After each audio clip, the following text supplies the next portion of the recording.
Podcastle, episode 781 for Tuesday the 4th of April 2023. The Evolution of Trickster Stories Among the Dogs of North Park After the Change, by Kij Johnson. Read by Heather Lindsley and rated PG.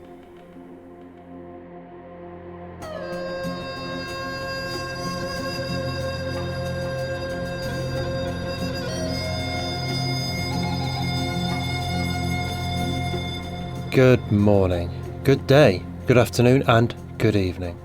And welcome to Podcastle, the flying castle of fantasy fiction.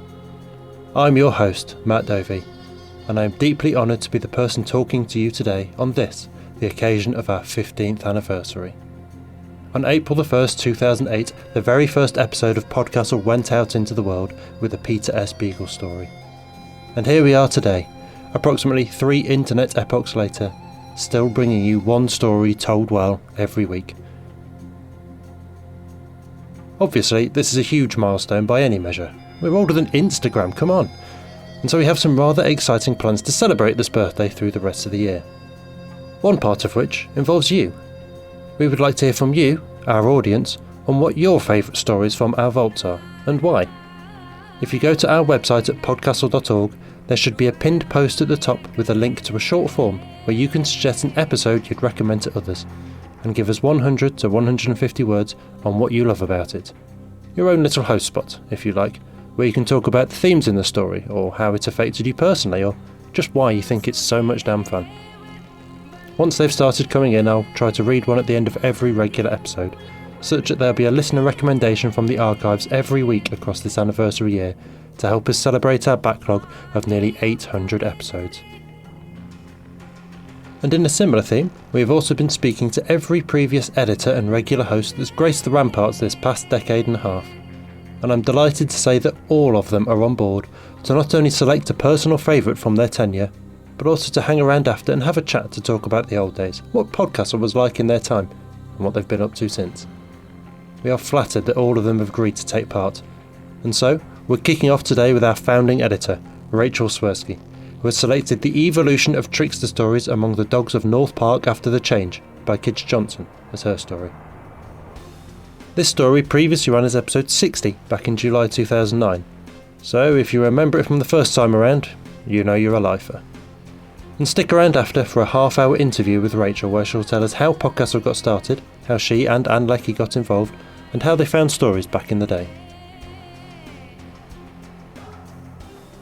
Kij Johnson is the author of the novels The Foxwoman and Fudoki, as well as the short story collection At the Mouth of the River of Bees, and the novella The Dream Quest of Velvet Bow, a feminist take on H.P. Lovecraft. She is a 3-time winner of the Nebula, a 3-time winner of the World Fantasy Award, and a winner of the Hugo. She's worked at Tall Books, Wizards of the Coast, Dark Horse Comics and Microsoft, and is currently an assistant professor of creative writing at the University of Kansas. Heather Lindsley's stories have appeared in the Magazine of Fantasy and Science Fiction, Asimov's and Strange Horizons, and in John Joseph Adams' dystopian anthology Brave New Worlds, and in the Mad Scientist's Guide to World Domination. She's been featured on Escape Pod as a writer and on Podcastle as a reader, and her stories have been published in Polish, Romanian, Russian and French translations. She currently lives in Brighton and works in London, which gives her more time to write her novel on the train. And now pay attention, for our tale is about to begin, and it's changing and shifting as the dogs find their voice.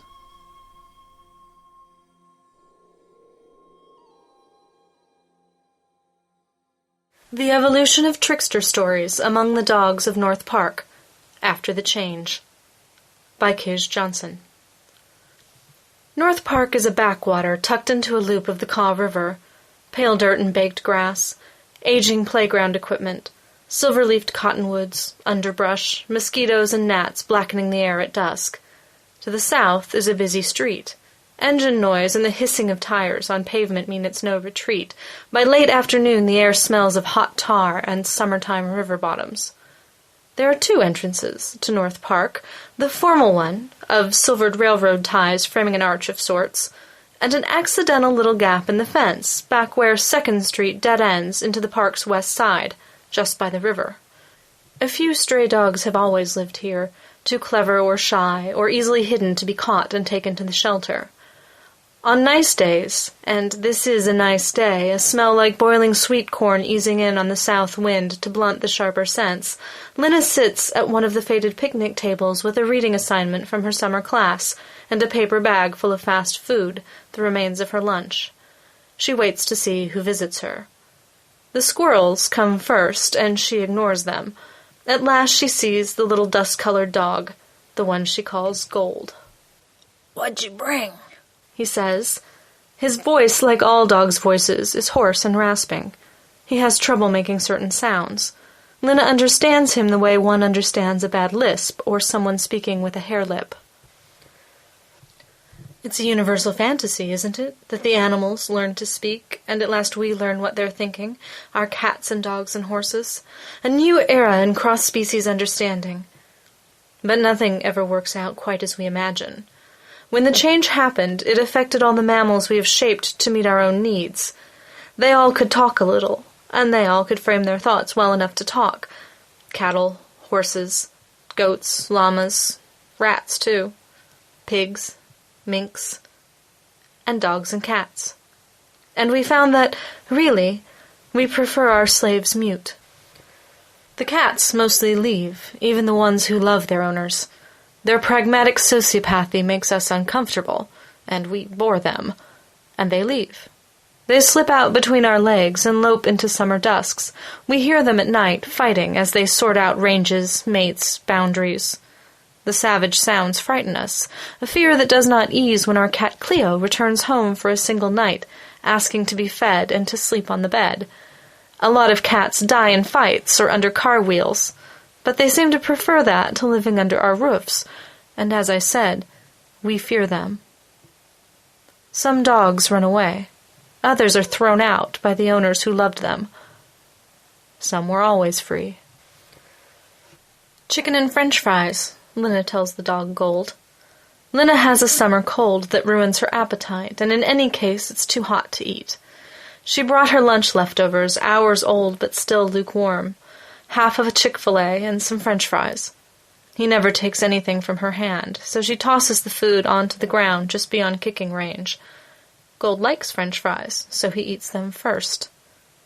Lena tips her head toward the two dogs she sees peeking from the bushes. She knows better than to lift her hand suddenly, even to point or wave. Who are these two? "Hope and Maggie." "Hi, Hope," Lena says. "Hi, Maggie." The dogs dip their heads nervously as if bowing. They don't meet her eyes. She recognizes their expressions, the hurt wariness.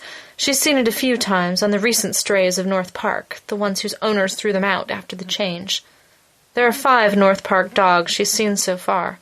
These 2 are new. "Story," says the collie, Hope. 2. One dog loses her collar. This is the same dog. She lives in a little room with her master. She has a collar that itches, so she claws at it.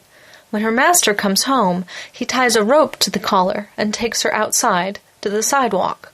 There's a busy street outside. The dog wants to play on the street with the cars, which smell strong and move very fast. When her master tries to take her back inside, she sits down and won't move.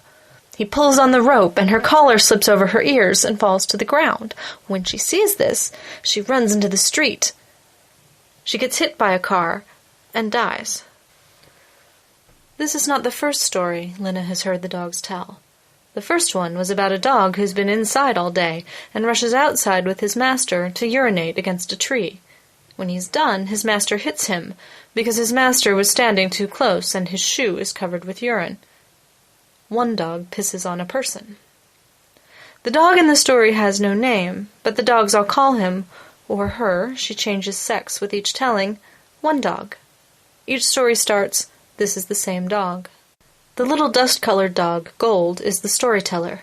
As the sky dims and the mosquitoes swarm, the strays of North Park ease from the underbrush and sit or lie belly down in the dirt to listen to Gold. Lena listens as well. Perhaps the dogs always told these stories and we could not understand them. Now they tell their stories here in North Park, as does the Pack and Cruise Park a little to the south, and so across the world. The tales are not all the same, though there are similarities. There is no possibility of gathering them all. The dogs do not welcome eager anthropologists with their tape recorders and their agendas. The cats, after the change, tell stories as well, but no one will ever know what they are. When the story is done, and the last of the French fries eaten, Lena asks Hope, "Why are you here?" The collie turns her face away, and it is Maggie, the little Jack Russell, who answers. Our mother made us leave. She has a baby. Maggie's tone is matter-of-fact. It is Hope who mourns for the woman and child she loved, who compulsively licks her paw as if she were dirty and cannot be cleaned. Lena knows this story. She's heard it from the other new strays of North Park, all but Gold, who has been feral all his life. Sometimes we think we want to know what our dogs think. We don't, not really. Someone who watches us with unclouded eyes and sees who we really are is more frightening than a man with a gun. We can fight, or flee, or avoid the man, but the truth sticks like pine sap. After the change, some dog owners feel a cold place in the pit of their stomachs when they meet their pet's eyes. Sooner or later, they ask their dogs to find new homes, or they forget to latch the gate, or they force the dogs out with curses and the ends of brooms, or the dogs leave, unable to bear the look in their master's eyes. The dogs gather in parks and gardens, anywhere close to food and water where they can stay out of people's way. Cruz Park, 10 blocks away, is big, 15 acres in the middle of town, and 60 or more dogs already have gathered there. They raid trash or beg from their former owners or strangers. They sleep under the bushes and bandstand and the inexpensive civic sculptures. No one goes to Cruz Park on their lunch breaks anymore. In contrast, North Park is a little dead end. No one ever did go there, and so no one really worries much about the dogs there. Not yet. 3. One dog tries to mate. This is the same dog. There is a female he very much wants to mate with. All the other dogs want to mate with her too, but her master keeps her in a yard surrounded by a chain-link fence. She whines and rubs against the fence. All the dogs try to dig under the fence, but its base is buried too deep to find. They try to jump over, but it is too tall for even the biggest or most agile dogs. One dog has an idea.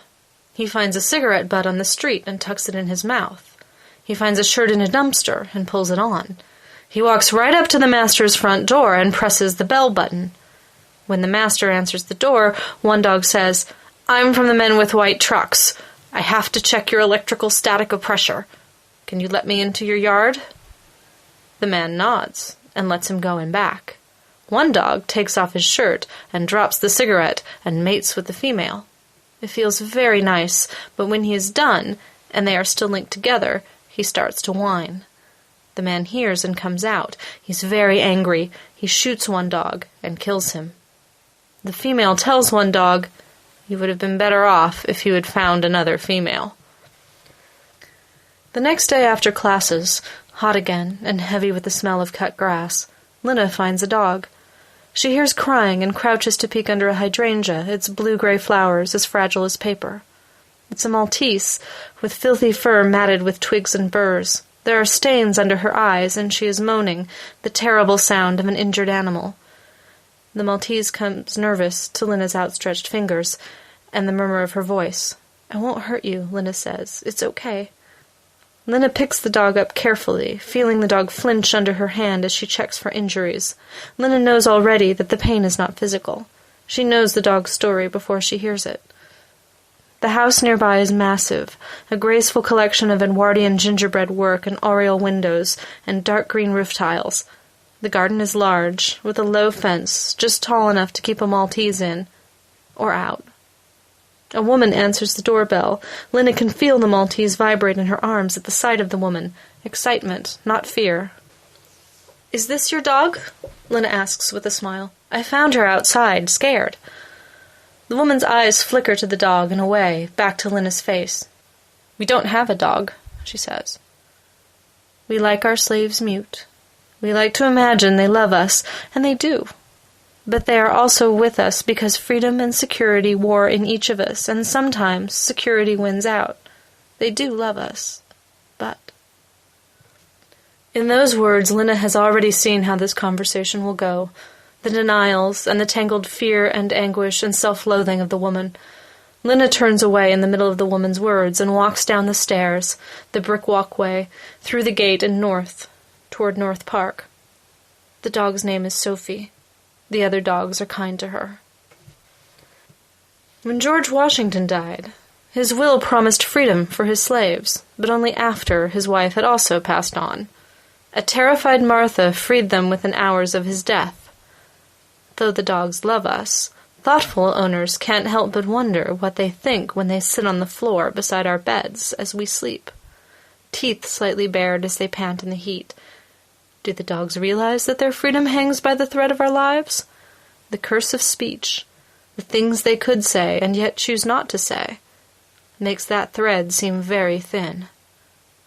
Some people keep their dogs even after the change. Some people have the strength to love no matter what. But many of us only learn the limits of our love when they have been breached. Some people keep their dogs.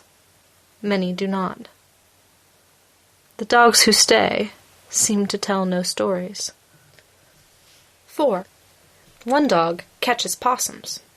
This is the same dog. She is very hungry because her master forgot to feed her, and there is no good trash because the possums have eaten it all. If I catch the possums, she says, I can eat them now and then the trash later, because then they won't be getting it all.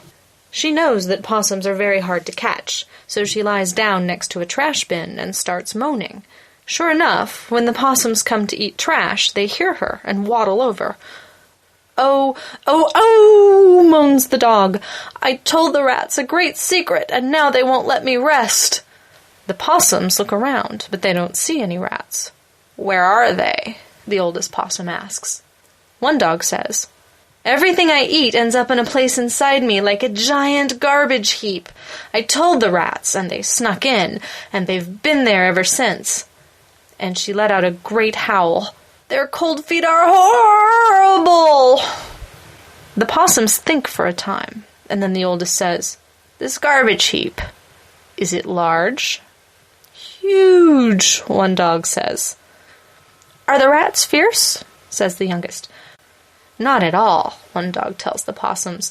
If they weren't inside me, they wouldn't be any trouble, even for a possum. Ow! I can feel one dragging bits of bacon around. After whispering among themselves for a time, the possums say, We can go in and chase out the rats, but you must promise not to hunt us ever again. If you catch any rats, I'll never eat another possum, she promises. One by one, the possums crawl into her mouth. She eats all but the oldest, because she's too full to eat any more. This is much better than dog food or trash, she says. Dogs love us. We have bred them to do this for 10,000, 100,000, 1,000,000 years. It's hard to make a dog hate people, though we have at times tried with our junkyard guards and our attack dogs. It's hard to make dogs hate people, but it is possible. Another day, just at dusk, the sky an indescribable violet. Lena has a hard time telling how many dogs there are now, 10 or 12 perhaps. The dogs around her snuffle, yip, bark. One moans, the sound of a sled dog trying to howl. Words float up, dry, bite, food, piss.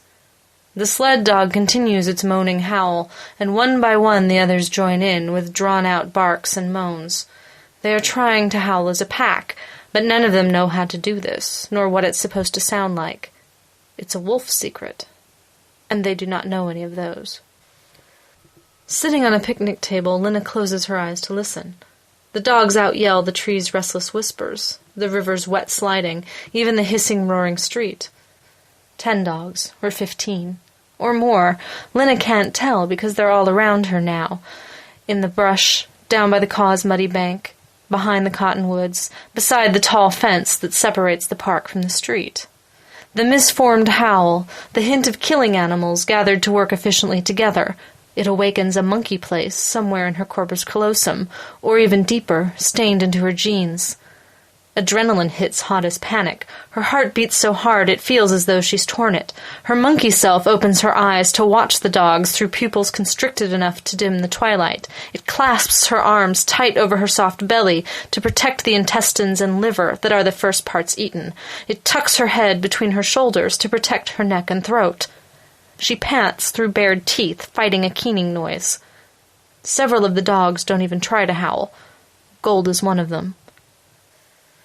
The howling would have defined them before the poisoned gift of speech, but the dogs have words now. They will never be free of stories, though their stories may free them. Gold may understand this.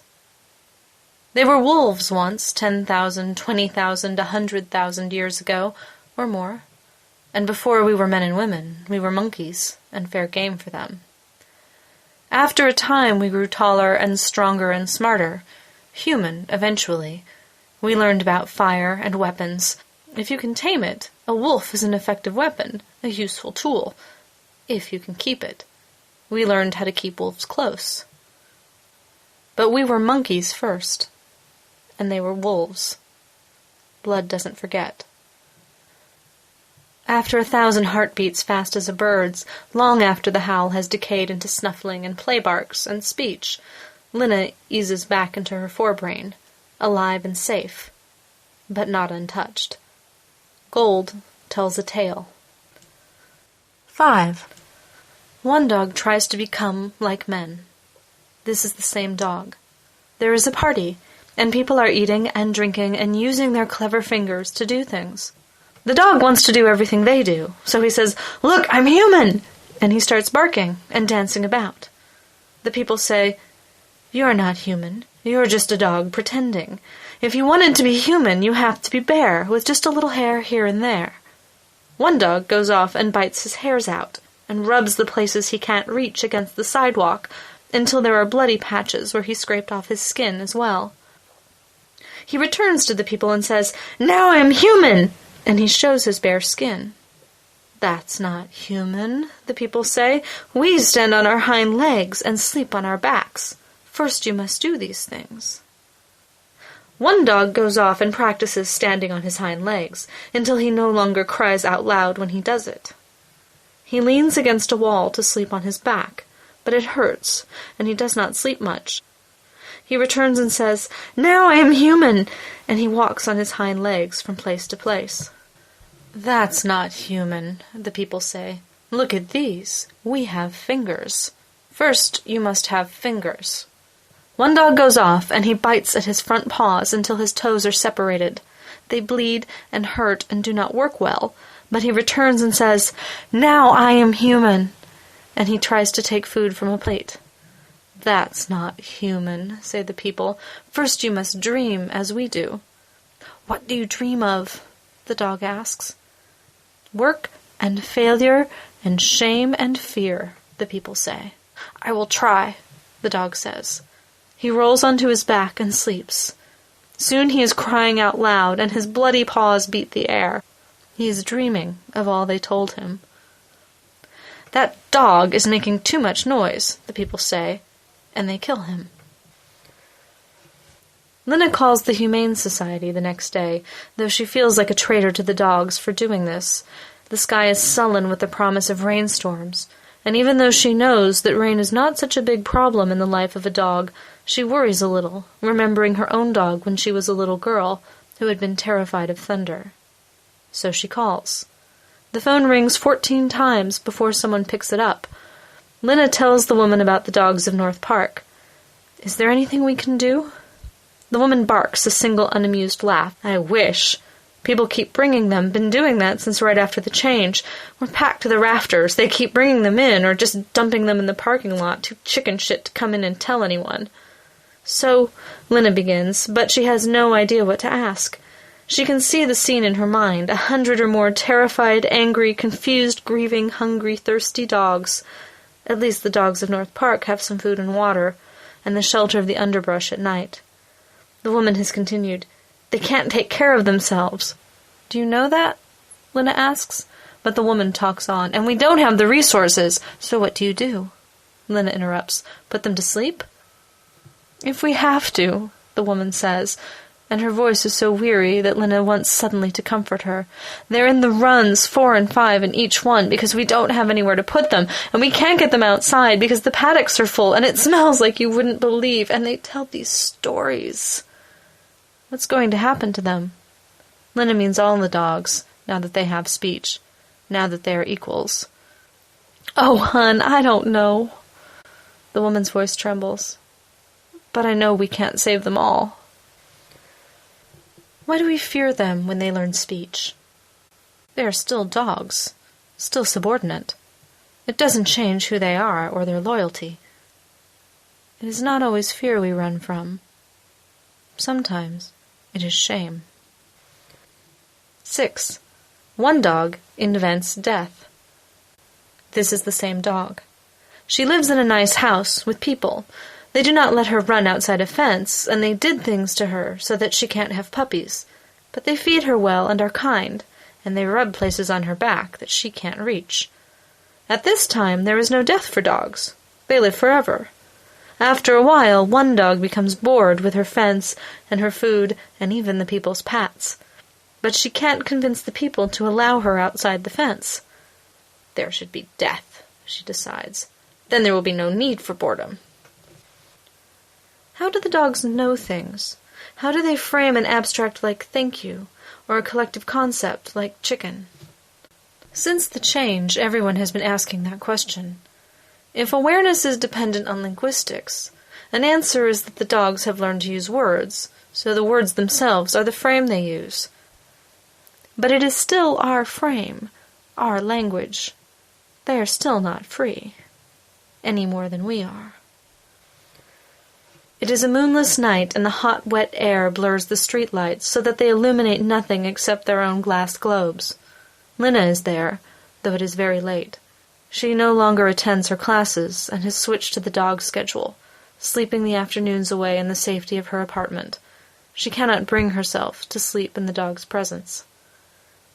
In the park she is taught as a strung wire, a single monkey among wolves, but she returns each dusk and listens, and sometimes speaks. There are maybe 15 dogs now, though she's sure more hide in the bushes, or doze, or prowl for food. "I remember," a voice says hesitantly. Remember is a frame. They did not remember before the word, only lived in a series of nows, longer or shorter in duration. Memory breeds resentment, or so we fear. "I had a home, food, a warm place, something I chewed, a blanket, a woman and a man, and she gave me all these things, patted me." Voices in assent, pats remembered. "But she wasn't always nice. She yelled sometimes. She took the blanket away, and she'd drag at my collar until it hurt sometimes. But when she made food, she'd put a piece on the floor for me to eat. Beef, it was. That was nice again." Another voice in the darkness. "Beef, that is a hamburger." The dogs are trying out the concept of beef and the concept of hamburger, and they are connecting them. "Nice is not being hurt," a dog says. "Not nice is collars and leashes. And rules. Being inside and only coming out to shit and piss." Lena finally sees that it belongs to a small, dusty black dog sitting near the roots of an immense oak. Its enormous fringed ears look like radar dishes. "I learned to think, and the woman brought me here. She was sad, but she hit me with stones until I ran away, and then she left. A person is nice and not nice." The dogs are silent, digesting this. "Lena," Hope says, "how can people be nice and then not nice?" "I don't know," she says, because she knows the real question is, how can they stop loving us? The answer even Lena has trouble seeing is that nice and not nice have nothing to do with love. And even loving someone doesn't always mean you can share your house and the fine thread of your life, or sleep safely in the same place. 7. One dog tricks the white truck man. This is the same dog. He is very hungry and looking through the alleys for something to eat. He sees a man with a white truck coming toward him. One dog knows that the white truckmen catch dogs sometimes, so he's afraid.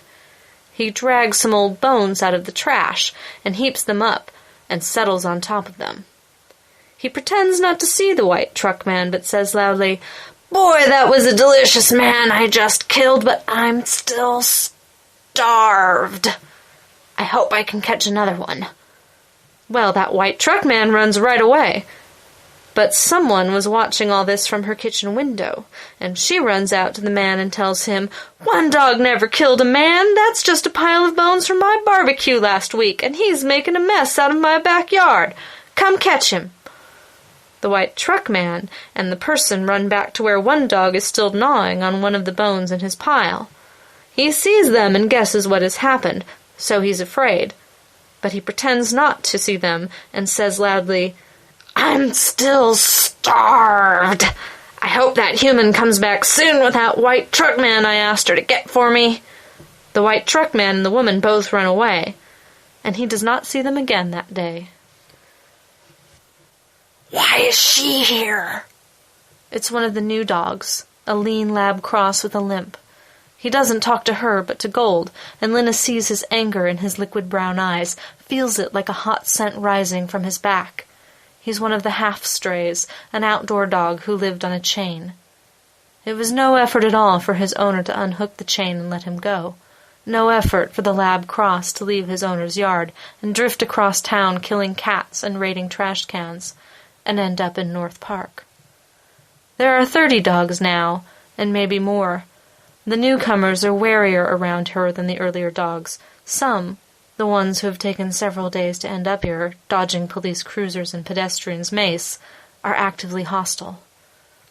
She's no threat, Gold says. The lab cross says nothing, but approaches with head lowered and hackles raised. Lena sits on the picnic table's bench and tries not to screech, to bare her teeth and scratch and run. The situation is as charged as the air before a thunderstorm. Gold is no longer the pack's leader. There's a German shepherd dog who holds his tail higher, but he still has status as the one who tells the stories. The German shepherd doesn't care whether Lena's there or not. He won't stop another dog from attacking if it wishes. Lena spends much of her time with her hands flexed to bare claws she doesn't have. "She listens, that's all," says Hope, frightened Hope standing up for her. "And brings food sometimes." Others speak up. "She got rid of my collar when it got burrs under it. She took the tick off me. She stroked my head." The lab cross's breath on her ankles is hot, his nose wet and surprisingly warm. Dogs were once wolves. Right now this burns in her mind. She tries not to shiver. "You're sick," the dog says at last. "I'm well enough," Lena says through clenched teeth. Just like that, the dog loses interest and turns back to the others. Why does Lena come here at all? Her parents had a dog when she was a little girl. Ruthie was so obviously grateful for Lena's love and the home she was offered, the old quilt on the floor, the dog food that fell from the sky twice a day like manna. Lena wondered even then whether Ruthie dreamt of a holy land and what that place would have looked like. Lena's parents were kind and generous, denied Ruthie's needs only when they couldn't help it, paid for her medical bills without too much complaining, didn't put her to sleep until she became incontinent and messed on the living room floor. Even we dog lovers wrestle with our consciences. We promised to keep our pets forever until they died, but that was from a comfortable height, when we were the masters and they were the slaves. Some Inuit tribes believe all animals have souls, except for dogs. This is a convenient stance. They could not use their dogs as they do, beat them, work them, starve them, eat them, feed them one to the other, if dogs were men's equals. Or perhaps they could. Our record with our own species is not so exemplary. 8. One dog and the eating man. This is the same dog. She lives with the eating man, who eats only good things, while one dog has only dry kibble. The eating man is always hungry. He orders a pizza, but he is still hungry, so he eats all the meat and vegetables he finds in the refrigerator. But he's still hungry, so he opens all the cupboards and eats the cereal and noodles and flour and sugar in there. And he's still hungry. There is nothing left, so he eats all one dog's dry kibble, leaving nothing for one dog. So one dog kills the eating man. It was him or me, one dog says. The eating man is the best thing one dog has ever eaten. Lena has been sleeping the days away, so she can be with the dogs at night, when they feel safest out on the streets looking for food. So now it's hot dusk, a day later, and she's just awakened in tangled sheets in a bedroom with flaking walls, the sky a hard haze, warm and wet as laundry. Lena is walking past Cruz Park on her way to North Park. She has a bag with a loaf of day-old bread, some cheap sandwich meat, and an extra order of French fries. The fatty smell of the fries sticks in her nostrils. Gold never gets them anymore, unless she saves them from the other dogs and gives them to him specially. She thinks nothing of the blue and red and strobing white lights ahead of her on Mass Street until she gets close enough to see that this is no traffic stop. There's no wrecked car, no distraught student who turned left across traffic because she was late for her job and was T-boned. Half a dozen police cars perch on the sidewalks around the park, and she can see reflected lights from others, otherwise hidden by the park shrubs. 15 or 20 policemen stand around in clumps, like dead leaves caught for a moment in an eddy and freed by some unseen current. Everyone knows Cruz Park is full of dogs, 60 or 70 according to today's editorial in the local paper, each one a health and safety risk. But very few dogs are visible at the moment, and none look familiar to her, either as neighbors' ex-pets or wanderers from the North Park pack. Lena approaches an eddy of policemen. Its elements drift apart, rejoin other groups. Cruz Park is closed, the remaining officer says to Lena. He's a tall man with a military cut that makes him look older than he is. It's no surprise that the flashing lights, the cars, the yellow caution tape, and the policemen are all about the dogs. There have been complaints from people neighboring the park, overturned trash cans, feces on the sidewalks, even one attack when a man tried to grab a stray's collar, and the stray fought to get away. Today's editorial merely crystallized what everyone already felt. Lena thinks of Gold, Sophie, Hope. They're just dogs. The officer looks a little uncomfortable. The park is closed until we can address current health and safety concerns. Lena can practically hear the quote marks from the official statement. "What are you going to do?" she asks. He relaxes a little. "Right now we're waiting for animal control. Any dogs they capture will go to Douglas County Humane Society. They'll try to track down the owners. The ones who kicked the dogs out in the first place," Lena asks. "No one's going to want these dogs back, you know that." "That's the procedure," he says, his back stiff again, tone harsh. "If the humane—" "Do you have a dog?" Lena interrupts him. "I mean, did you? Before this started?" He turns and walks away without a word. Lena runs the rest of the way to North Park, slowing to a lumbering trot when she gets a cramp in her side. There are no police cars up here, but yellow plastic police tape stretches across the entry. Caution. She walks around to the side entrance off 2nd Street. The police don't seem to know about the break in the fence. 9. One dog meets tame dogs. This is the same dog. He lives in a park, and he eats at the restaurants across the street. On his way to the restaurants one day, he walks past a yard with 2 dogs. They laugh at him and say, "We get dog food every day, and our master lets us sleep in the kitchen, which is cool in the summer and warm in the winter, and you have to cross 6th Street to get food where you might get run over, and you have to sleep in the heat and the cold." The dog walks past them to get to the restaurants, and he eats the fallen tacos and French fries and burgers around the dumpster. When he sits by the restaurant doors, many people give him bits of food. One person gives him chicken in a paper dish. He walks back to the yard and lets the 2 dogs smell the chicken and grease on his breath through the fence. "Ha on you," he says, and then he goes back to his park and sleeps on a pile of dry rubbish under the bridge where the breeze is cool. When night comes, he goes looking for a mate, and no one stops him. Whatever else it is, the change of the animals, mute to speaking, dumb to dreaming, is a test for us. We pass the test when we accept that their dreams and desires and goals may not be ours. Many people fail this test. But we don't have to, and even failing, we can try again, and again, and pass at last. A slave is trapped, choiceless and voiceless, but so is her owner. Those we have injured may forgive us, but how can we know? Can we trust them with our homes, our lives, our hearts? Animals did not forgive before the change. Mostly they forgot. But the change brought memory, and memory requires forgiveness. And how can we trust them to forgive us? And how do we forgive ourselves? Mostly we don't. Mostly we pretend to forget, and hope it becomes true. At noon the next day, Lena jerks awake, monkey self already dragging her to her feet. Even before she's fully awake, she knows that what woke her wasn't a car's backfire. It was a shotgun blast, and it was only a couple of blocks away, and she already knows why.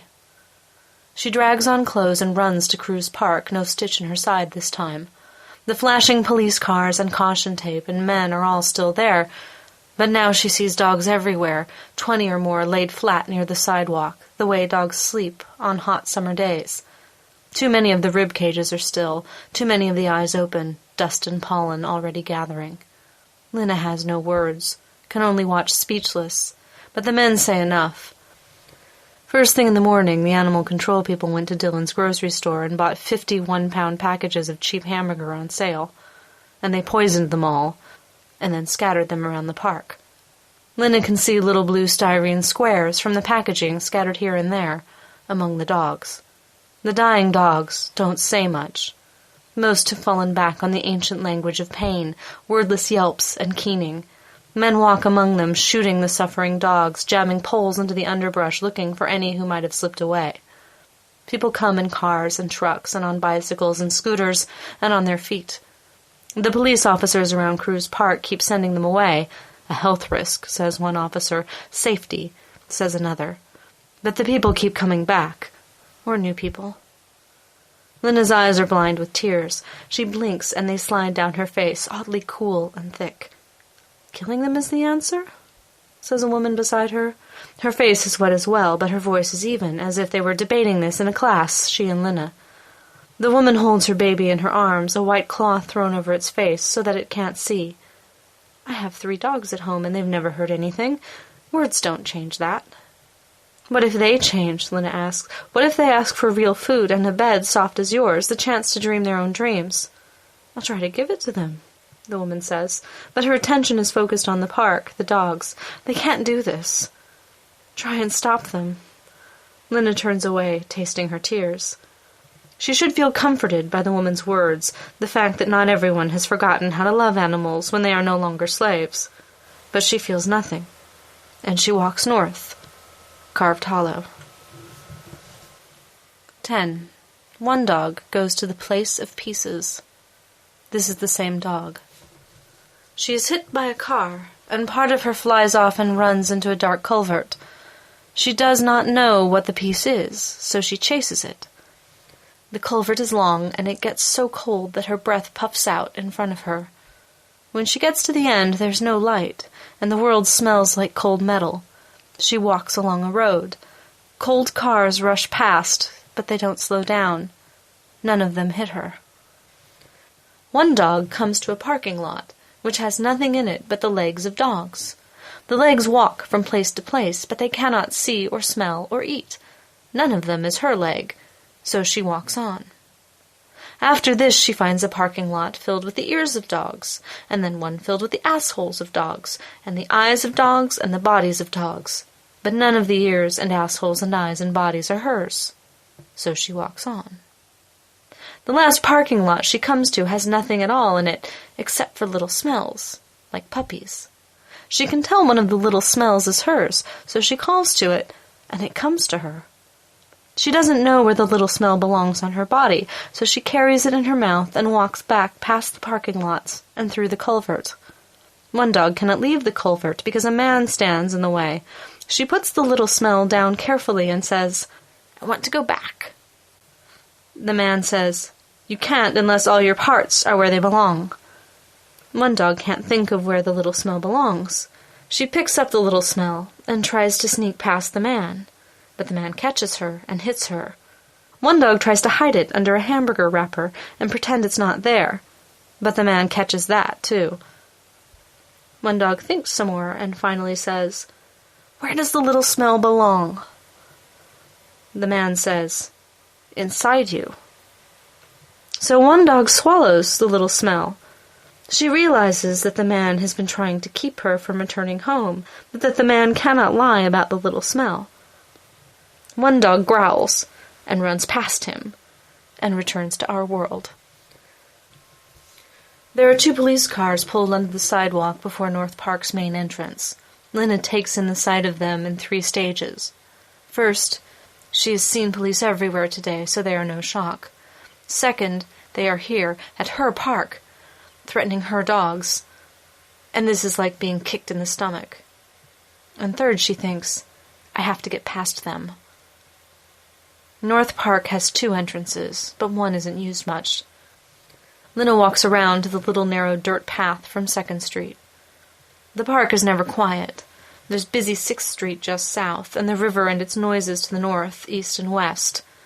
Trees and bushes hissing with the hot wind, the hum of insects. But the dogs are quiet. She's never seen them all in the daylight, but they're gathered now, silent and lull-tongued in the bright daylight. There are 40 or more. Every one is dirty now. Any long fur is matted. Anything white is dust-colored. Most of them are thinner than they were when they arrived. The dogs face one of the tables, as orderly as the audience at a string quartet. But the tension in the air is so obvious that Lena stops short. Gold stands on the table. There are a couple of dogs she doesn't recognize in the dust nearby, flopped flat with their sides heaving, tongues long and flecked with white foam. One is hunched over. He drools onto the ground and retches helplessly. The other dog has a scratch along her flank. The blood is the brightest thing Lena can see in the sunlight, a red so strong it hurts her eyes. The Cruz Park cordon was permeable, of course. These 2 managed to slip past the police cars. The vomiting one is dying. She realizes suddenly that every dog's muzzle is swiveled toward her. The air snaps with something that makes her back brain bare its teeth and scream. Her hackles rise. The monkey self looks for escape, but the trees are not close enough to climb, and she is no climber. The road and river too far away. She is a spy in a gulag. The prisoners have little to lose by killing her. "You shouldn't have come back," Gold says. "I came to tell you, warn you." Even through her monkey self's defiance, Lena weeps helplessly. "We already know," the pack's leader, the German shepherd dog, says. "They're killing us all. We're leaving the park." She shakes her head, fighting for breath. "They'll kill you. There are police cars on 6th. They'll shoot you however you get out. They're waiting." "Will it be better here?" Gold asks. "They'll kill us anyway, with their poisoned meat. We know you're afraid of us, all of you." "I'm not," Lena starts, but he breaks in. "We smell it on everyone, even the people who take care of us or feed us. We have to get out of here." "They'll kill you," Lena says again. "Some of us might make it." "Wait. Maybe there's a way," Lena says, and then, "I have stories." In the stifling air, Lena can hear the dogs pant, even over the street noises. "People have their own stories," Gold says at last. "Why should we listen to yours?" "We made you into what we wanted. We owned you. Now you are becoming what you want. You belong to yourselves. But we have stories too, and we learned from them. Will you listen?" The air shifts, but whether it is the first movement of the still air or the shifting of the dogs, she can't tell. "Tell your story," says the German shepherd. Lena struggles to remember half-read textbooks from a sophomore course on folklore, framing her thoughts as she speaks them. "We used to tell a lot of stories about Coyote. The animals were here before humans were, and Coyote was one of them. He did a lot of stuff, got in a lot of trouble, fooled everyone." "I know about coyotes," a dog says. "There were some by where I used to live. They eat puppies sometimes." "I bet they do," Lena says. "Coyotes eat everything. But this wasn't a coyote. It's Coyote, the one and only." The dogs murmur. She hears them work it out. Coyote is the same as this is the same dog. So, a coyote disguised himself as a female so that he could hang out with a bunch of females, just so he could mate with them. He pretended to be dead, and then when the crows came down to eat him, he snatched them up and ate every one. When a greedy man was keeping all the animals for himself, Coyote pretended to be a very rich person, and then freed them all, so that everyone could eat. She pauses to think, looks down at the dogs all around her. The monkey fear is gone. She is the storyteller, the maker of thoughts. They will not kill her, she knows. Coyote did all these things, and a lot more things. I bet you'll think of some, too. I have an idea of how to save you, she says. Some of you might die, but some chance is better than no chance. Why would we trust you? Says the lab cross, who has never liked her. But the other dogs are with her. She feels it and answers. Because this trick, maybe it's even good enough for Coyote. Will you let me show you? We people are so proud of our intelligence. But that makes it easier to trick us. We see the white truckmen, and we believe they're whatever we're expecting to see. Lena goes to U-Haul and rents a pickup truck for the afternoon. She digs out a white shirt she used to wear when she ushered at the concert hall. She knows clipboard with printout means official responsibilities, so she throws one on the dashboard of the truck. She backs the pickup to the little entrance on 2nd Street. The dogs slip through the gap in the fence and scramble into the pickup's bed. She lifts the ones that are too small to jump so high. And then they arrange themselves carefully, flat on their sides. There's a certain amount of snapping and snarling as later dogs step on the ears and rib cages of the earlier dogs. But eventually everyone is settled, everyone able to breathe a little, every eye tight shut. She pulls onto 6th Street with a truck heaped with dogs. When the police stop her, she tells them a little story. Animal control has too many calls these days. Cattle loose on the highways, horses leaping fences that are too high and breaking their legs, and the dogs, the scores and scores of dogs at Cruise Park. Animal control is renting trucks now, whatever they can find. The dogs of North Park were slated for poisoning this morning. I didn't hear about this in briefing, one of the policemen says. He pokes at the heap of dogs with a black club. They shift like dead meat. They reek. An inexperienced observer might not recognize the stench as mingled dog breath and shit. Lena smiles, baring her teeth. I'm on my way back to the shelter, she says. They have an incinerator. She waves an open cell phone at him and hopes he does not ask to talk to whoever's on the line, because there is no one. But people believe stories, and then they make them real. The officer pokes at the dogs one more time, and then wrinkles his nose and waves her on. Clinton Lake is a vast place, trees and bushes and impenetrable brambles ringing a big lake, open country in every direction. When Lena unlatches the pickup's bed, the dogs drop stiffly to the ground and stretch. 3 died of overheating, stifled beneath the weight of so many others. Gold is one of them, but Lena does not cry. She knew she couldn't save them all, but she has saved some of them. That has to be enough. And the stories will continue. Stories do not easily die. The dogs can go wherever they wish from here, and they will. They and all the other dogs who have tricked or slipped or stumbled to safety will spread across the Midwest, the world. Some will find homes with men and women who treat them not as slaves, but as friends, freeing themselves as well. Lena herself returns home with little shivering Sophie and sad hope. Some will die, killed by men and cougars and cars, and even other dogs. Others will raise litters. The fathers of some of those litters will be coyotes. Eventually the changed dogs will find their place in the changed world. When we first fashioned animals to suit our needs, we treated them as if they were stories, and we the authors. And we clung desperately to an imagined copyright that would permit us to change them, sell them, even delete them. But some stories cannot be controlled. A wise author or dog owner listens, and learns, and says at last, I never knew that. 11.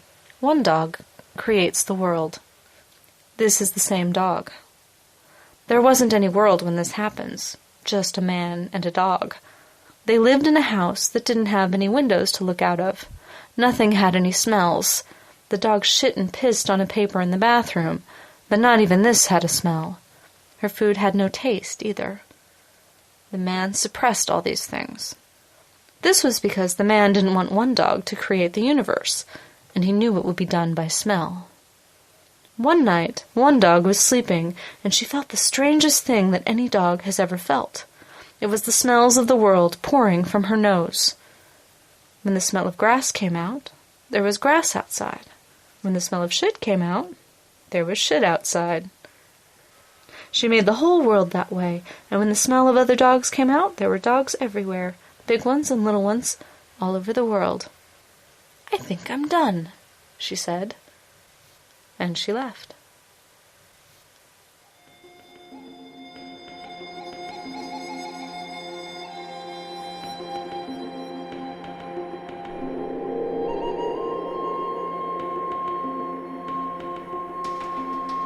And welcome back.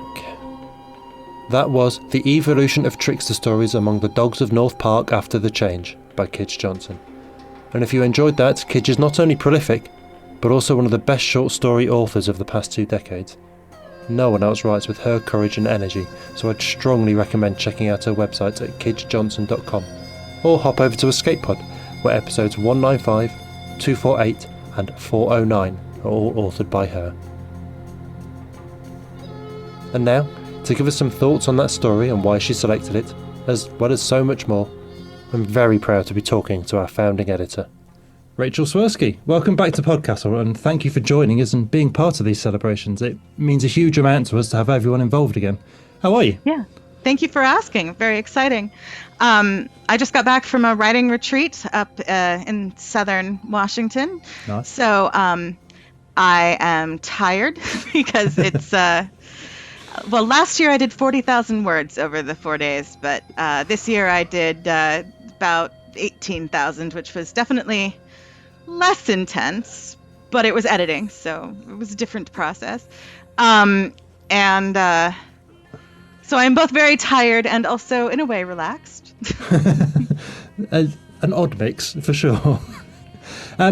Firstly, would you like to introduce yourself for those listeners who might not have been around for your original editorial run? Most people, I assume. Although I still do sometimes get people who come up to me and they're like, "I've followed you ever since the original Podcastle. I like your voice because I'm used to you reading to me." My name is Rachel Swirsky. I am primarily a science fiction and fantasy writer of short fiction. Novels are really, really, really long. I used to say that I didn't have the attention span for novels, and yet I was very surprised when I was diagnosed with ADD. It helps. Medicine helps. So I have been very fortunate into being nominated for a number of awards, such as the Hugos and the Locus Awards, World Fantasy. I've twice won the Nebula Award, once for my novella. I definitely know. The lady who plucks red flowers beneath the Queen's window. Yeah, I definitely remember my own story's title. And also for the short story, If You Were a Dinosaur, My Love. I have one collection out. Actually, that's not true. I have 2 collections out. Through the Drowsy Dark from Aqueduct Press, and How the World Became Quiet through Subterranean, both of those from a while ago now. And this year I just published, about 6 months ago, a novella called January 15th through Tor.com. And it's about the application of universal basic income in a future United States through the viewpoints of 4 different characters on the day the money is dispersed. And I just read it and enjoyed it very much. Oh, thank you. We'll come back to all that later. You've answered like half the questions I've got planned just in that introduction alone. This is going to get really strange now. Well, I didn't mention Iowa. First up, though, why this story? It's Kij Johnson that we've just run.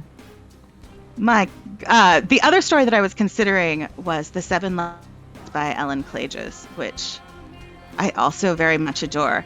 The Seven Librarians has a very traditional fantasy vibe, not a Tolkien fantasy vibe, like a children's fantasy vibe, like an older, I guess, model of children's fantasy. Not as old as you're not getting into Dunsany kind of territory, but and it's very emotionally rewarding and fits very well within the genre. And Kish Johnson is just absolutely experimental, gonzo, exploding structure, exploding your ideas of what you can do with fiction. And that's one thing I really liked about the pair of stories, which I suggested both initially, and we settled on the Kish Johnson, is that they really represent different ends of the genre. And I'm so excited by Kish Johnson's amazing facility with writing stories that are nothing like what you expect and yet come through with these really profound emotional meanings. And this is just one of my favorite short stories altogether, although many of Kish Johnson's stories are near the top or at the top of my list of favorite short stories.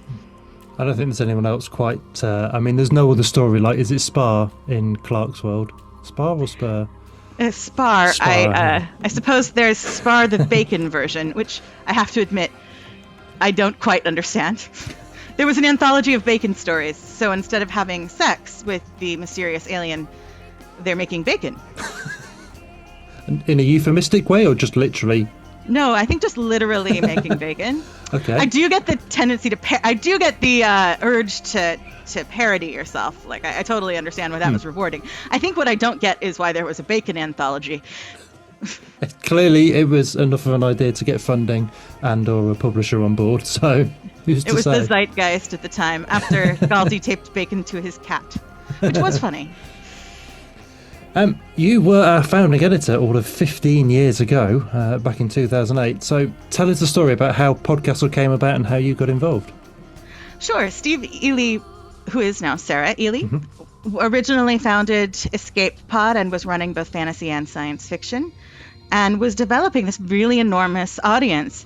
At the time, there were 4 major print magazines, Asimov's Analog, Fantasy and Science Fiction, and Realms of Fantasy. And Realms of Fantasy died, unfortunately, right after Anne and I had a story in it. I guess we killed off that one, 2010. But at the time, Realms had one of the higher subscription rates of the 4 of them. I can't remember the exact numbers or whether it was first or second or whatever. But Escape Pod had a much higher listening rate, subscriber rate than any of the print magazines. The online magazines existed, some of them. They were just coming into a space where they were becoming respectable. Like, people had been viewing them with kind of a... you'd get from your teachers... like at Clarion West, they warned us, make sure that if you're publishing online, you're also publishing in print spaces so that more people are reading you. And now, of course, it's the opposite. And so Strange Horizons existed and had a very good reputation. Clark's World maybe had just eked into existence. Tor.com opened right after I stopped editing Podcastle, I think, or there may have been a slight overlap. So there wasn't a hugely robust online scene at that point. And people were really excited about hearing stories and having them brought into them. And so Sarah realized that she could split it up and also still have the subscriber base to sustain both podcasts. I believe a Pseudopod already existed at that time, which, of course, the horror podcast. And I suspect that's because people are more picky about horror. Many science fiction and fantasy fans are more willing to understand, to be cross-genre interested. And there's a little bit less, I think, tolerance for horror, although an enormous overlap. And it's not an enormous gap in audience, but there's some. When it was running, Escape Pod had, at least initially, a higher audience than Podcastle, had a higher audience than Pseudopod. And Sarah wanted to be able to run more stories, which is great. I was active on the forums at the time. There had been a 300-word fiction contest. I don't think you guys still do that. We still do flash fiction contests, yeah. Yeah. Every 2 years, every 6 months, one of the show runs them, so it ends up being every 2 years we all get our turn. They're 500 words now, so a little bit easier. Yeah, the 300 words was probably why I entered, because it is entirely very difficult. Mm-hmm. I was attending the Iowa Writers Workshop at that time. I was having a great deal of trouble producing material that I could turn in at this very fancy literary workshop that didn't particularly want you to give them 500-word short stories. And I actually think it was my brain being obstinate. It was like, this is pressure. It will be hard to turn into them. But if you write 500 words, you can send it to Idiomancer, and then you'll figure out whether it's going to get published very quickly, and you also can't turn it in, so it's not as stressful. And so I was writing short stories, under 1,000 words. Flash was incredibly popular at that point. It is much less so right now. It's not that it's not popular. It's that everyone thought Flash was the way that online fiction was going to exist. So there were a ton of magazines that published nothing but Flash, or that had entire Flash streams in parallel to their full-length fiction stream, much like Podcastle did at the time. I don't know if it still does. Occasionally, we tend to bunch them up into sort of having 3 or 4 Flash stories in one episode now, rather than running the podcast on miniatures anymore. Yeah, that's fair. So being able to do something that was in a shorter space as a challenge was a very interesting prospect for me. At the time, I was often sitting down to write a 500-word story in a day, which is something that I've lost the ability to do. And so I was able to generate 3 of them for the contest. And you know what? It was 350 words. Yeah. And I was very involved in the commentary from the forum from there. So Sarah asked me if I'd like to do Podcastle. And here we go. And then did you ask Anne from there then? Anne and I were Clarion West classmates in 2005 and have moved in sync for a lot of our careers. I mean, obviously we're not doing the same thing now. No. Oh my God, it's so cool that the Imperial Ratch trilogy had all the awards and the attention. Yes. Sorry, it's so exciting. I had to run off the list of awards that Ancillary Justice won. It's literally every award in a year, I think. Yeah, I know. Absolutely ridiculous. It was so exciting. I was like, I've seen these books in process. I have to say, when I got the near final draft for commentary, I read it.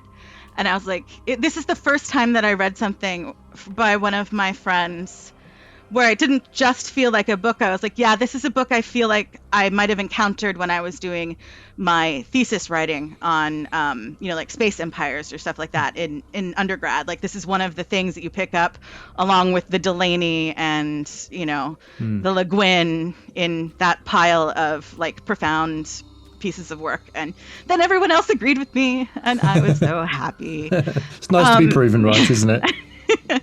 Well, it's also nice when, what did one of my friends say about it a couple of years ago? It was just something like, oh, it's so great when a really nice person succeeds. Because Anne is so lovely. She is. So she and I became very good friends. We talked every morning while we were in the same time zone while I was in grad school. We actually were both published in the same magazine for our first professional sales. Subterranean issue number 4, edited by John Scalzi. Nice. The only issue of Subterranean that was open invitation, and it was on science fiction cliches. Anne did a story that was similar to Edgar Rice Burroughs' Mars stuff, and I did a dystopia story that I'm trying to remember if it ran on one of the podcasts. I don't think it did. Called Scene from a Dystopia.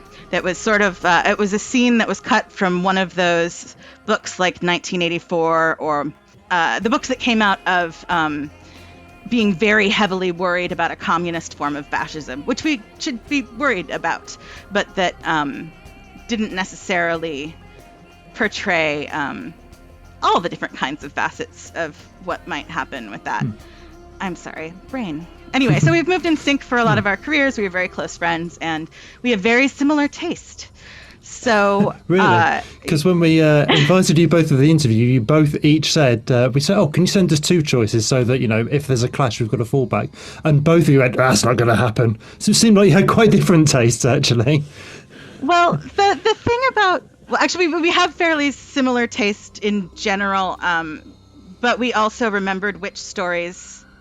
I asked Anne to run a couple of stories that she was very passionate about. Because it was a reprint podcast, I did a lot of... I know it has original work now, and y'all rely very heavily on the stuff that people send you. I don't know that you do any reading and outreach. We do sometimes for sort of marginalised groups, or if we're running a special episode, like we did a Nowra's episode last year, and we've done eared episodes for a couple of years. We'll do sort of outreach to specific authors then, either for an original or reprint, but by and large, it's just submissions now, yeah. So I think doing that for marginalised groups is incredibly important, and I'm glad that you guys continued to do that. It has always sort of baffled me. What I did was seek out work that was already printed by people in marginalized groups. I did also contact people and say, hey, send me any stuff you've got. I'd love to see it. But I also went out and did my own reading. But it always confuses me a little bit when people are like, how are we going to get stuff from minority groups? And I'm like, did you talk to any of the authors? It's not rocket science. I don't feel like it is. Yeah, anyway. Yeah, I know. But I was actively reading anthologies and stuff to find things by authors, that had been printed 20 years ago, stories that had been forgotten, stuff by people who aren't necessarily keyed into the online community. Right. I don't know that Nancy Kress sends y'all stuff. I've not seen her in the submissions pile, put it that way. Yeah. But, I mean, she's an incredible writer. Oh, yes. The Datlow fairy tale anthologies, things like that. And so the stories that Anne chose to run were the stories that she felt passionate about that I had not already selected to run. So Margot Lanigan, I don't know if that's the one you're doing. Benjamin Rosenbaum we're doing is Anne's choice. Yes, which is Benjamin a wonderful Rosenbaum piece. Was one of the ones that came into... well, now I say, hi, Ben. Sorry. This was one of the pieces that we argued over in Slush, and I was like, I don't like this. I don't understand. I mean, it's fine. I don't know why you run this. There was also one by Leah Bobbitt. Those are the 3 I remember. The Margot Lanigan is lovely. I just also... It was a little much for me. It's very dark. I only run very dark things that... who knows? It hit me differently. So I'm not... That's why we thought we would have different feelings, right? Because the stories that she picked were specifically her favorite stories that, hadn't already come through in the queue in some way. We agreed in a lot of stuff, but also when I say we have the same taste, I partially mean that Anne and I have enough same taste that when one of us is editing, I used to do Slush for Giganotosaurus sometimes back when it was Anne was doing the editing. The role of the Slush reader was sorting, right, to some extent, and Anne and I had the same idea of how the sorting would go. So, and that can be quite difficult sometimes to find somebody who's a match with you on that. But Anne and I, even if, I wasn't doing the Slush reading, but if I had read the Ben Rosenbaum story, I would have been like, well, of course, this is something Anne needs to look at. I would have told her, these are my feelings, it's a little self-referential for my personal taste. By the way, we ran a story by Ben Rosenbaum while I was editing called Ant King. I believe we also ran The Enlightened Orange. Certainly Ant King, because we not long rerun that one anyway, actually, as another Tale from the Vaults. One of the other staff picked it. I'm just trying to find... So I just want to say, hey, it's not that I don't like Ben Rosenbaum's work. Very happy with Ben Rosenbaum's work. Didn't happen to click with that one. No, it happens. I mean, I had the conversation I've had with Anne, which won't have broadcast yet, so this is a bit wibbly-wobbly, timey-wimey. But we had a conversation about, ultimately it's all personal taste. As an editor, you can just trust your instincts, and sometimes for some reason you just don't jive with the story, and that's no one's fault. Right. But she and I had a very similar idea of what was significant enough to need to look at. Although at the time the slush pile was small enough, I don't know that it still is, that anything that had been published by a major editor I took a look at, not because, how do I put this? It's not like a handshake kind of deal. It's a I know Sheila's taste kind of deal. This story is coming to me with a recommendation by Sheila. Yeah. And I would do that for minor magazines that I had really liked the editorial taste. Like I really liked Jeremy Tolbert's editorial taste, so something that came to me through that. Or I would often read something by someone who had just a ton of credits. Then this used to be pretty normal practice. I don't know that people do it anymore. Just because sometimes it would be like, well, clearly a lot of people are seeing something valuable in this work. We're doing reprints. Somebody has seen something valuable in this particular story. And I want to make sure that I'm looking at everything that I could possibly want to buy. So I actually read pretty deeply in the slush pile and did do some rejections.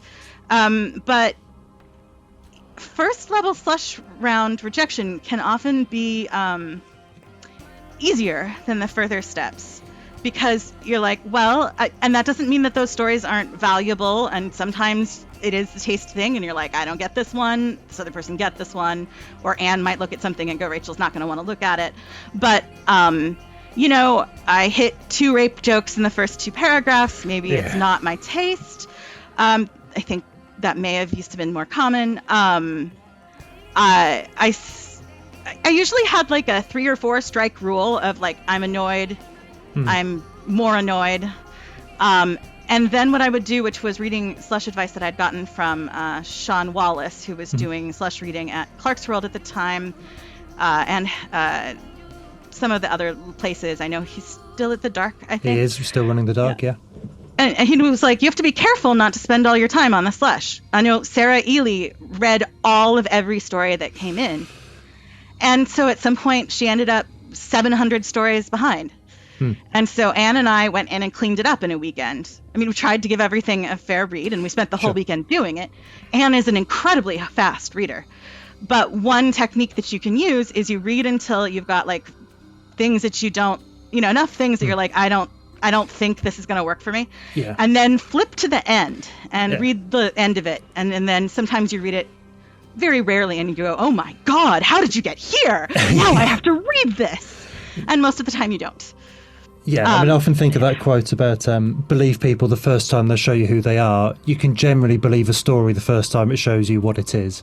It's very rare that it pulls it round by the ending. I do the same, sort of, if I get a third, 50% through, I'm like, it's going to have to do something really special in the back off. I'll skip ahead to check. And it's not very often that you're wrong. After a few years, after enough time reading slush, you start to get that gut feeling for, it's just not quite right. And I didn't have a whole lot of experience reading slush. I had some. I had worked on some of the academic magazines. I ran a magazine in college. By academic magazines, I mean the ones that are attached to MFA programs, which have very strange reading protocols sometimes. But I actually really had a great time. Sometimes you're reading slush and you're like, I'm not going to buy this. But what are you doing? Like, I got a story once at when I was reading for the Iowa magazine that was like this Kafka investigation of Kafka's life that was metafictionally engaged with like his stories and his autobiography. And I was like, this isn't the kind of thing that I think is directly going to be publishable in one of these MFA magazines, but it's like outsider art. I feel like I'm reading one of those things that coming from a place that is just completely unattached to other traditions, but deeply compelling. Yes. Yeah, and it's always hard to know sometimes what to do with that, especially if it's your own magazine, and you can't just say, well, I know that the editors want stuff that is more Carver-esque. For Podcastle, I would have had to reject it because I don't think it would have been intelligible in audio format. It does have its particularities. Yeah. you do have to think. You can't easily skip back and forth and cross-reference and everything. So it has to be pacey enough to keep people engaged. I'd done a ton of writing workshops, and so I was extremely used to reading stuff that I'd done them with professionals. I'd done them with people just starting out. I was still very actively doing it in online critique groups like the Online Writers Workshop and Critters sometimes. Yes, I was on Critters. I would get an itch to critique things. I don't know. I don't have it anymore. I feel a little bit nostalgic. So I kind of had a sense for what stories were going to be like, what they were going to do, and also what was finished to a standard that I felt was finished, and what might need to be thrown back for a little bit more thought. And then some things like just what ideas do you find compelling? Sure. And for Podcastle, I did make an attempt to solicit and select work that was sometimes simpler than what my taste is in reading prose, because they would be very coherent in audio. I like Tim Pratt's work a great deal. I think he's an incredibly accomplished craftsperson, and writes stories that often have a perfect shell of what they're doing. And some of the stories that we ran by him, I was just absolutely over the moon in love with.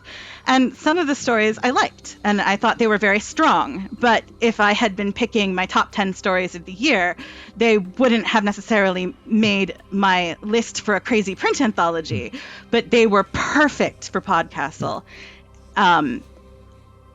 This is not a criticism of Tim Pratt. It's just an explanation of how things fit in different formats. And where the editors rejecting something doesn't mean that they don't see its validity. I had a story rejected from Fantasy Magazine at one point when Sean Wallace was helping with the Slush. And so when Sean started running The Dark, I was like, I have a story that I haven't been able to sell, but you don't like it. And he was like, can I see it? And I sent it to him, and he was like, we're going to run this. Absolutely. It was in the first issue of The Dark. And I was like, but I thought you didn't like it. And he was like, well, I didn't like it for Fantasy Magazine. No. I've had some. I mean, I had, when Sheree was editor here, she'd been a first reader at Clarksworld first and had rejected the story at Clarksworld, but bought it here at Podcastle. So, sometimes different markets have, different tastes, as it were. I'm so glad that she has editing positions in the field now. Yeah. What surprised you about editing at Podcastle that you didn't expect going in? This is sort of terrible, but I didn't expect to get as much sexist backlash as I got. People didn't know that Sarah was Sarah. A lot of people were upset that a woman was coming in, and especially that a feminist woman was coming in. And one thing that happened was somebody who was a moderator on our forum actually accused me of being sexist in my selection of the stories because they were narrated, had female main characters. And I said, those were all selected by then Steve before I joined the editorial staff. You are reading things into this with a hostility that is very upsetting. It was very upsetting. One of my stories that was published on, this is just funny, but published on Escape Pod, someone was like, well, you can tell how sexist it is because the trees, which are good people, are all female. And I was like, they are? And he was like, yeah, it says my sisters. And I checked and I was like, it says seedlings.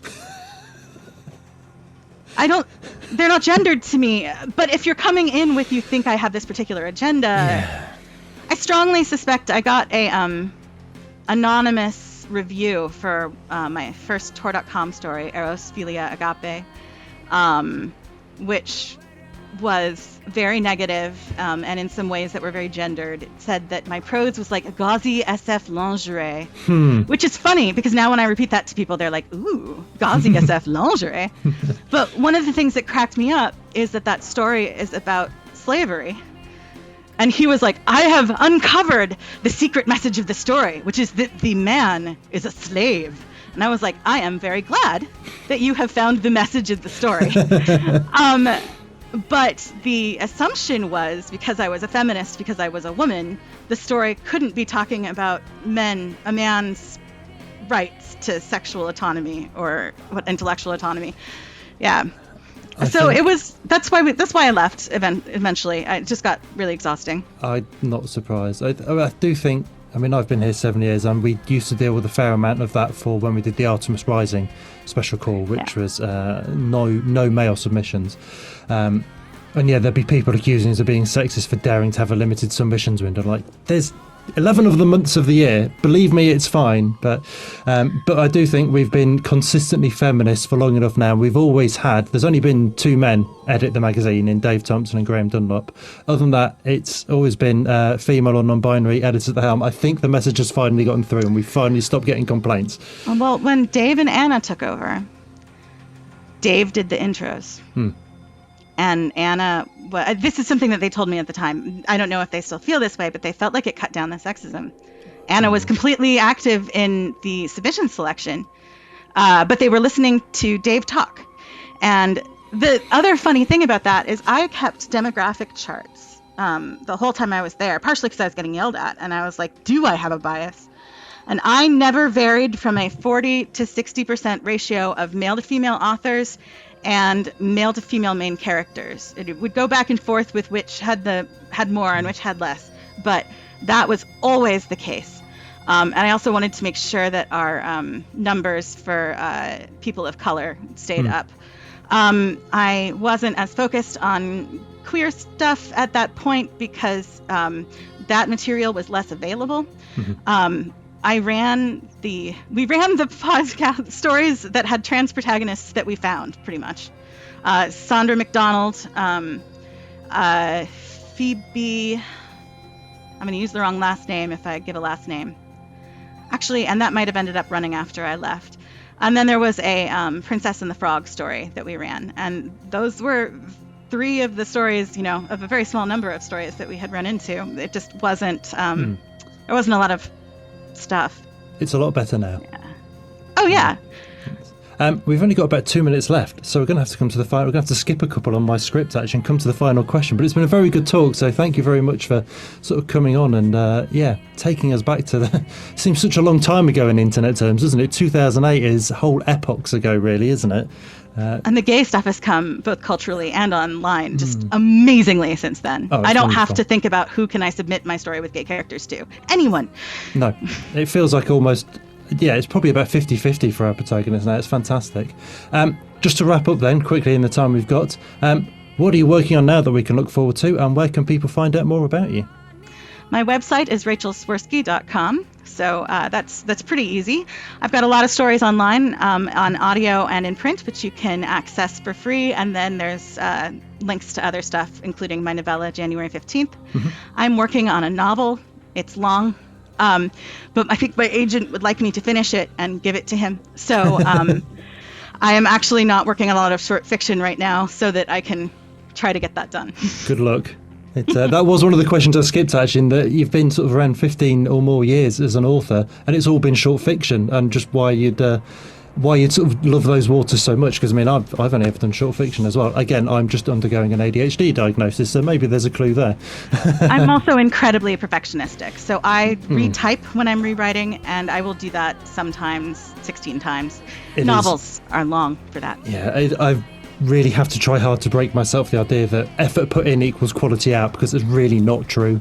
Sometimes the first way you get it down is the best. But anyway, we haven't got time to get into this, so I'm just going to finish up and say thank you ever so much for joining us today and for starting us off all those many years ago, and we hope we do you proud now with where we've ended up. Well, thank you so much, and absolutely, I'm so glad that it's continued in the same tradition of representation and excitement about fantasy. That was our show for this week. On behalf of everyone at Podcastle, your co-editors Shingai and Jerry Kagunda and Eleanor R. Wood, assistant editor Sophie Barker, audio engineers Devin Martin and Eric Valdes, forum moderator Ossicat, and our many wonderful first readers: Aidan Doyle, Andrew Cahoe, Craig Jackson, Amalia Harrington, Julia Patt, Caitlin Zavanovich, Kieran Colsini, Ryan Cole, Sarah S. Messenger, Shrikripa Krishna Prasad, Tava Nova, Tierney Bailey, Zeev Wheaties, and myself, Matt Dovey. Thank you for letting us share another story with you. The legal bit. Podcastle is part of the Escape Artists Foundation, a 501c3 non-profit, and this episode is distributed under the Creative Commons Attribution, Non-Commercial, No Derivatives 4.0 International License. That means you can share it, and please do, but you cannot sell it and you cannot change it. If you want specifics, check creativecommons.org. Our music is by Shiva in Exile. Everything we do on Podcastle is 100% donor funded, and if you'd like to support what we and the rest of EA do, please join us on our Patreon at patreon.com/EA podcast. Prefer another method? There's details for supporting us via Twitch, Amazon Prime, Ko-fi and PayPal on escapeartist.net. We'll be back next Tuesday with another fantastic tale. In the meantime, you might care to check our sister podcasts, Escape Pod for Science Fiction, Pseudopod for Horror, Cast of Wonders for YA Speculative Fiction, and Cat's Cast for Cat Fiction. If your heart belongs to us, though, we'll see you next week. Be safe and be kind.